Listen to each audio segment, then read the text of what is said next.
The first lie wasn't even a sentence. It was a breath. "Hey," Ethan said, voice tight. "I'm still at the office. Might be late. Don't wait up." It was a Thursday in late March. The kind of damp night where streetlights reflect into shallow puddles and set off tiny constellations along the curb. I was at home with an oven that beeped like it was scolding me and a cilantro lime chicken that hadn't asked to be cooked just to go cold. I tucked the phone between cheek and shoulder, staring through our kitchen window at the back steps, at the little ceramic pot we never remembered to water. "You sure?" I asked. "Because your office just posted a happy hour photo. I saw the ficus." He laughed. "It's an old picture. You're wearing today's tie." The pause that followed didn't belong to us. It belonged to the space between what you want to believe about someone and the truth about them. When he finally spoke, he picked spelling over meaning. "I'm at the office." "And the tie?" I pressed. "Coincidence." I hung up before the oven finished scolding. We hadn't been married long, 2 years and change. We built our routines the way kids build forts, blankets thrown over chairs, one flashlight, a password only we know. I cooked. He handled garbage and the washer. We split rent until we bought the condo with 12 meetings and a handshake. He kept his shoes by the door, pointed east to the morning. He kissed the crown of my head when I chopped onions. I learned the shape of his silence and pretended it wasn't a weather report. I texted him a photo of the chicken plated with rice, a garnish I'd plucked from a dying plant because I was petty. He replied 15 minutes later with a heart emoji. The oven beeped again, for no reason at all. Chapter 2. Small Things with Sharp Edges. The next morning, Ethan woke early. He made coffee like a ritual and set a cup by my side of the bed. I pretended to be asleep so I wouldn't have to say good morning with last night's aftertaste. "I'll be late tonight," he said, almost whispering, as if the hallway could hear. "Board meeting prep. Big week." I opened one eye. "You didn't bring home your laptop." "It's in my locker." "You don't have a locker."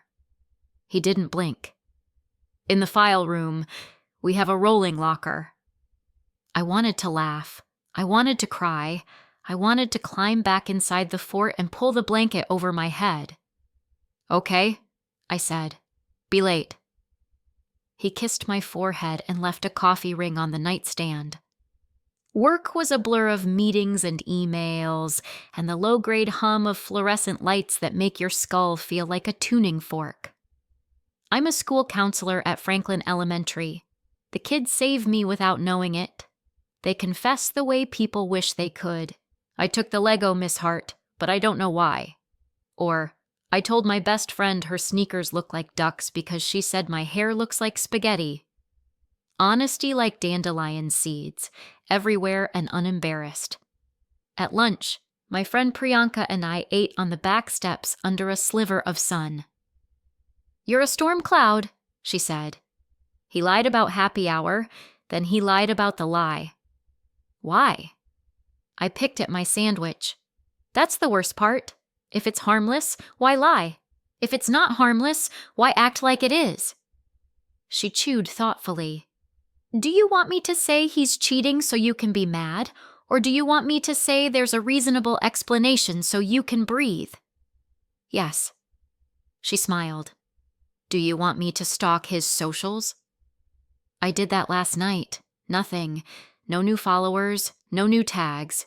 He's better at this than I am." "Or he's just bad at telling the truth," she said gently, "which is its own thing." That night, he was late again. He sent a photo at 8:27 p.m. of a conference room table with a stack of binders and a styrofoam container of takeout noodles. The timestamp said 6:12 p.m. I spent more time on the details than the whole. The noodles had spring onions. The binders were labeled with last quarter's date. The conference room had a framed print I'd never seen before. When he finally came home at 10:41 p.m., he smelled like cologne that cost more than our wedding centerpieces and a whisper of citrus that wasn't ours. "How was the meeting?" I asked. "Long." He dropped his keys in the ceramic bowl with a clatter that said he wanted to be heard. "We're reforecasting." "In March?" "Everyone's reforecasting." He loosened his tie, blue with thin white chevrons, the one he wore in the happy hour photo. He looked good. That made it worse. "Where are the noodles?" I asked. He frowned. "What noodles?" "The ones in the photo you sent." "Oh, those weren't mine." "I know. The timestamps didn't match." He made a face like something sour had landed on his tongue. Then he grabbed the tie and pulled it off in one, like you'd rip off a bandage or a name tag. "I'm tired," he said. "Me too." We slept with our backs to each other and a pillow wall in between that neither of us touched. On Saturday, my sister Erin came over with a bottle of wine and her hair in a ponytail so tight it looked like an opinion. Erin never liked Ethan. She said he smiled like he was posing for a photo with a stranger. "He lied," she said when I told her, as though I had confessed to the weather. "Yes." "Then what are we doing here?" "Pack his things. I'll help." "I don't know if it's—" I searched for a word that didn't feel like a betrayal of myself. "I don't know. Do you want to stay with me a few days?" "I have work. You can have work at my place. I have kids." She softened. "You always have kids." "I love them." "I know, but you can love them from my couch." We put on a dumb movie to keep from talking about it. Ethan was running errands, a phrase so beige it could paint a rental apartment. Around hour 2, he texted, "Might go for a run, clear my head." I stared at the 3 words that made me want to break plates. Clear my head. "Tell him not to," Erin said. "I'm not his mother." "No, but you are his wife, which is at least the same level of authority." I typed back, "Where?" He said, "By the water." He meant the river path where runners and dogs and bikes share space like a bad group project. I said, "Send me a picture of the view." He sent a picture of the water, but the photo had a little icon I'd learned to watch for, a tiny arrow that meant the image had been forwarded or saved and resent. It wasn't live. It wasn't now. It was the river in last summer's light. "Okay," Erin said, standing. "I'm done with the movie. Let's go." "Go where?" "To the river." "I'm not stalking him." "It's not stalking. It's science. He lied. Now we collect data." Against my better self, we grabbed our jackets. Our better selves came anyway, rolling their eyes. We drove to the river. The path was a ribbon of gray with cyclists like beads. We walked half a mile. I found myself peering into every runner's face as if truth could be caught like a cold. We didn't find him. We did find the little amphitheater where we sometimes ate ice cream on summer evenings. He had once kissed me there while a jazz quartet practiced on the steps and a dog howled at the trombone. "I'm not ready to be done," I said softly. "Okay," Erin answered. She didn't argue. She didn't say you don't have to be. We just stood and watched a kite catch wind and lose it again. When we got home, Ethan was showered and damp and defensive. "You went out?" he asked. "To the river." I watched his face the way you watch a weather app. "We didn't see you." He looked down at his shoes. "I didn't go. I changed my mind." "Why didn't you tell me?" "I didn't want to make it a thing." "It was already a thing." He brushed past me toward the bedroom. "Everything's a thing lately." He wasn't wrong, but he wasn't right enough to justify anything. On Tuesday, the school was pure chaos. Fire drill, a surprise assembly, a kid in room 104 who swallowed a domino and then laughed it out like a seal. I didn't have time to think about my marriage until a kindergartner named Maya hugged my waist and said, "Did you know my daddy sleeps on the couch now? It's fun. I get the big bed." "I didn't know," I said, squeezing her small shoulders. "Mommy says it's temporary like cereal. That's a funny word." "It is," I said. "It's very funny." When I left school, I didn't go home. I drove to Ethan's office. I told myself I would surprise him with takeout. I told myself I was an adult who knew how to communicate without surveillance. But when I got to his building, there was a woman in a mustard yellow coat standing outside, typing furiously, then stopping to pace, then typing again. She had the kind of poise that makes you wish you had better posture in middle school. "Excuse me," she said when I reached the door. Are you going up to Allensworth, the marketing firm?" "Yes." The lie slipped out so easily I wanted to slap my own mouth. "Could you—" She stopped herself, then smiled in a way I recognized, the smile of someone who has practiced not asking for help. "Never mind. Sorry. You okay?" She wavered. Then she inhaled. "Do you know Ethan Hart? He works there. I've been trying to reach him." The world went quiet. The traffic, the streetlight, the sky, all switched off. "My name is Lauren Hart." The mustard yellow coat was too bright for the rest of the scene. "I do," I said. "I'm his wife." She froze. Then she nodded like a wave had just finally hit the shore. "Oh, what's your name?" Her eyes flicked away. "Julia." There it was. A syllable that rearranged furniture. "What do you need with my husband, Julia?" She opened and closed her mouth. "It's not what you think," she said, which is the universal phrase for it being exactly what you think. "Try me. We met at a conference last year, and then we reconnected at a client dinner. I didn't know he was—" She motioned vaguely at my ring finger. "He said he was single, or it was complicated." "Complicated like cereal," I murmured, and wondered if I was losing my mind. She went pale. "I swear I would never—" "We had coffee twice. That's it. When I found out when I saw his Instagram, I told him to leave me alone. He keeps texting." She pulled out her phone, scrolling, then stopping like her thumb had hit a rock. "He said he wanted to explain, that you were controlling and—" She stopped, mortified. "I'm sorry," I laughed.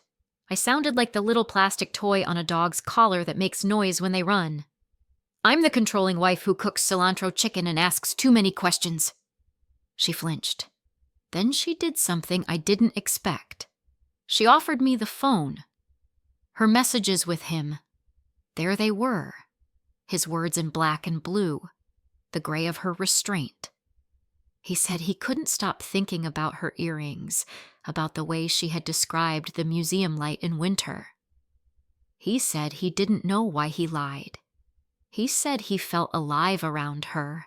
That's what they always say in books, alive. I handed it back like it was something sharp. "Thank you," I said. "For what?" "For telling the truth." "I didn't want to." She swallowed. "I'm sorry." "You already said that." She nodded. "Do you want me to stop contacting him?" I almost said yes. I almost said I want you never to have existed in the same city as him. Instead, I asked, "Why are you here?" I told him I would return his sweater. She held up a small paper bag as proof that life can still be this stupid. "It's in here. He has 20. Not this one." I wanted to ask, what is special about that sweater? What does he wear with you that he doesn't wear with me? But the truth wouldn't make anything easier. "Keep it," I said, "or burn it. Either is fine." "I'll throw it out." "Remember where?" She blinked. "Okay." We stood there like two people who had survived a small wreck. I didn't hate her. I hated that he made her a mirror. "I'm sorry," she said again. It sounded like a prayer. I left her on the sidewalk and went upstairs to the office I had visited twice a year with cinnamon bread. The receptionist looked at me over her cat-eye glasses. "Can I help you?" "Yes," I said. "Can you tell Ethan I'm here?" She typed something. "He's in a meeting." "Tell him it's his wife," I said. The receptionist's mouth twitched, like she knew a show was about to start and wasn't sure if she wanted tickets. 5 minutes later, Ethan appeared, gray-eyed and startled. He was in shirt sleeves, our wedding watch on his wrist. "What are you doing here?" he asked. "I brought you lunch," I said. I held up the empty hands I'd forgotten to fill. "I forgot the lunch." He stared at my hands like he could see the ghost of it. "Let's talk," I said. He glanced toward the conference room. "We're in the middle of now." He nodded and led me to a small side office with a couch that looked like it had seen more naps than strategy sessions. He shut the door. The sound was too soft for a door that had waited years for this. "I met Julia," I said. His face changed like a curtain held by a shaky hand. "How?" "On the sidewalk. Mustard coat." He closed his eyes. When he opened them, I recognized the man who had confessed to preferring bakery pie to homemade, the man who told me he hated the phrase, "lower your expectations," because it felt like surrender. "She returned a sweater," I said. "Do you want to tell me how it got to her closet?" He sank into the couch. It's not what you think." I sat too, leaving a gulf between us. "Do you think I'm stupid?" I asked. "No," he said. "I think you're kind." "I'm not kind," I said. "I'm married." He put his head in his hands. I messed up. "That's the thesis. Try a paragraph." "We met at the conference," he said slowly, like he was reading a book out loud to a child. "We talked about museums. I felt, I don't know, not bored." "I bore you," I said, not a question. He flinched. "No, I bore me. And lying fixed that." He rubbed his eyes. "I didn't plan to lie.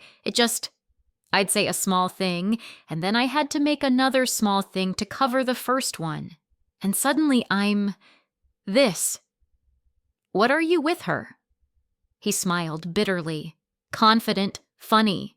Someone who isn't always trying to be perfect for a spouse he keeps disappointing." "You disappoint me by lying, not by being imperfect." He nodded. "I know. But when you look at me the way you're looking now, like I'm a test question you know I'll get wrong." I stood. "I'm leaving." He stood too. "Wait." "I don't know yet if I'm leaving you," I said. "But I'm leaving this conversation. You can say you're sorry. You can say you want to fix it. But you have to show me something more than regret." "What?" "Honesty," I said. "Even if it makes you look bad. Especially then." That week, we did an inventory. Not of objects, though I had a fantasy of Post-its on everything. This you can keep, this you can't. We did an inventory of lies. We wrote them down in a shared notebook because it felt like a small punishment to make the words sit next to each other. "I'm at the office. I'm going for a run. It's complicated.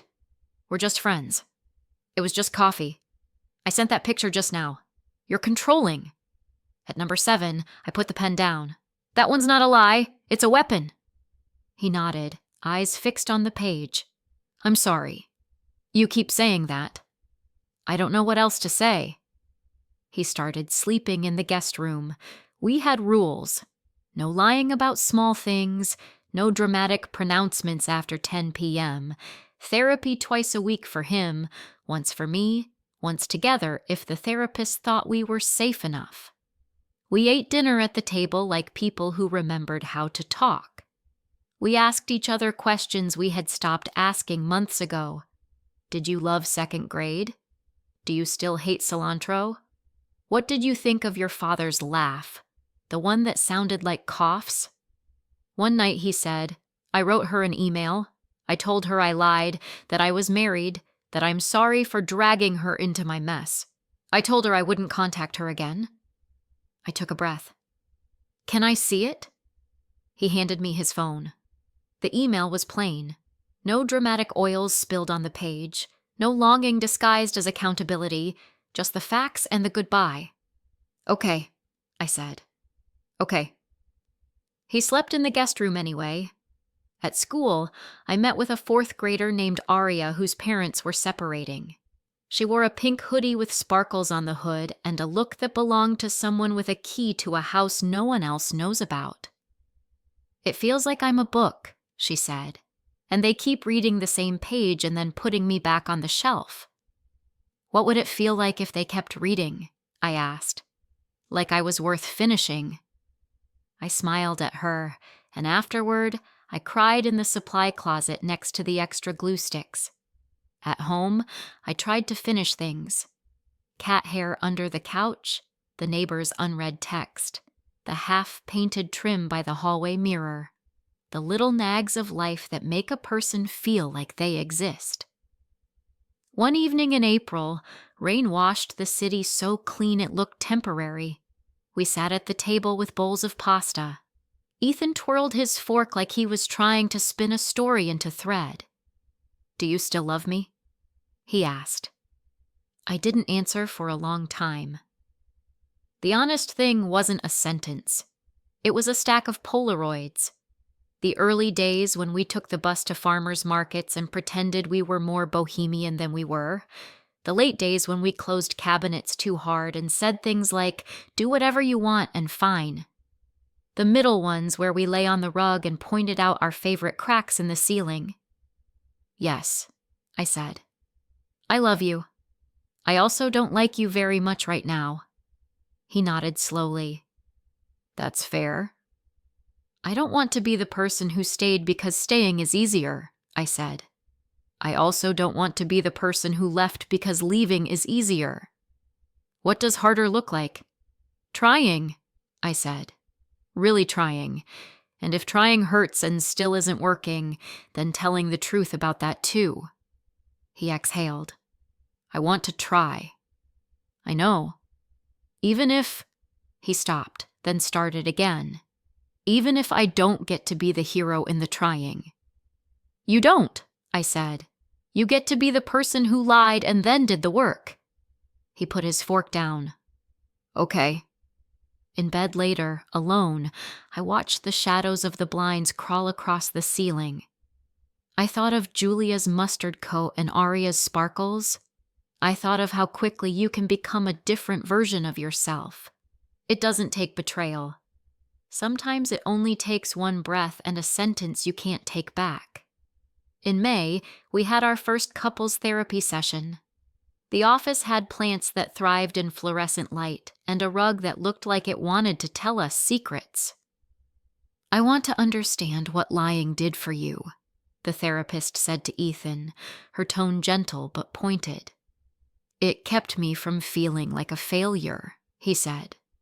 If she didn't know I skipped the meeting or forgot the anniversary, or if she didn't know, then I could keep pretending I'm the person she married. What person is that? She asked. The person who brings cinnamon bread to offices and remembers to water plants. I married the person who made me laugh until I cried because he did a terrible impression of my boss, I said. And the person who cried when his mom sent us a Christmas card that called me our daughter too. I didn't marry a plant waterer. He smiled through a wince. I can work on both. Lying helps with immediate relief, the therapist said. It's a numbing agent. It doesn't heal. It avoids. Lauren, what does honesty feel like to you? Worse at first, I said. Then like a clean floor. She nodded. Do you want to stay married? I looked at him looking at me. There was a time I would have answered fast because fast felt like devotion. Now I took my time. I let it be a question and not a slogan. I want to see if we can build something honest, I said. If we can't, I want to leave honestly. We can do that, Ethan said. You can try, the therapist corrected. We tried. Not like a montage, like people. We had good days where we cooked together, and he told me about a podcast on old postcards, and I told him about a kid who had written me a letter that said, "Thank you for not telling me to stop crying." We had bad days where I wanted to scroll through his phone or call Julia and ask her if mustard coats are easy to clean. I didn't do either. I learned to say, "I want to check your phone right now because I'm scared."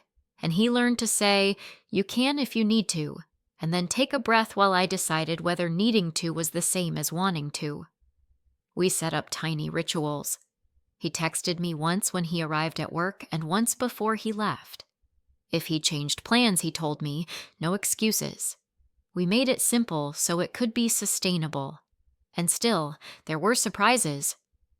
One day in June, he admitted that he'd kept the sweater Julia had returned. He said he had planned to throw it out and then couldn't. "Where is it?" I asked. "In my office." "Go get it," I said. He brought it home in a paper bag, set it on the table, and looked at me like a kid who's about to own up to the broken vase. It was a charcoal knit with a hole near the hem. It was ordinary. It was a whole novel. "Do you want me to burn it?" he asked. "No," I said. I carried it outside to the donation bin we kept in the hallway and pressed it down, until it disappeared under a stack of faded t-shirts. "It's someone else's now." When I came back inside, he was crying. It wasn't theatrical. It was a steady leak. "I'm sorry," he said. "I know," I said.